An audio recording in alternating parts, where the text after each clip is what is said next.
শয়তান কিংবা খারাপ জিন মানুষকে কেন ডিস্টার্ব করে জানেন? কারণ এই শয়তান কিংবা খারাপ জিন তারা চায় একজন মুমিন বান্দা, অর্থাৎ যে মুমিন বান্দা 5 ওয়াক্ত নামাজ পড়ে এবং মহান আল্লাহ তাআলাকে স্মরণ করে, তার এই নামাজ, কোরআন পড়া, তারপর মহান আল্লাহ তাআলাকে স্মরণ করা, আরও অন্যান্য যাবতীয় যে ভালো কাজগুলো আছে সেগুলো থেকে যেন তাকে বিরত রাখতে পারে।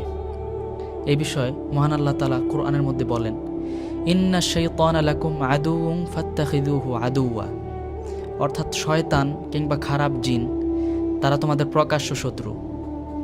অর্থাৎ এই শয়তান কিংবা খারাপ জিন তাদেরকে প্রকাশ্য শত্রু হিসেবে গ্রহণ করো। শুধু তাই নয় প্রিয় ভাইরা, রাসূল সাল্লাল্লাহু আলাইহি ওয়াসাল্লাম আমাদেরকে চমৎকার একটা আমল শিখিয়ে গিয়েছেন, আর তা হলো আপনি ঘুমানোর আগে আয়াতুল কুরসি এবং সূরা ফালাক আর সূরা নাস পড়ে ঘুমালে মহান আল্লাহ তাআলার হেফাজত আপনার উপর ঢাল হিসেবে কাজ করবে ইনশাআল্লাহ। আলহামদুলিল্লাহ।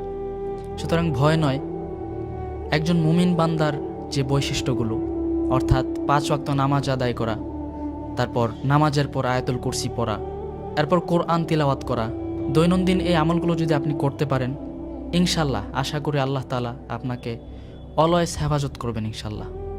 আল্লাহ আমাদের সবাইকে এই আমলগুলো করার তৌফিক দান করুন, আমিন।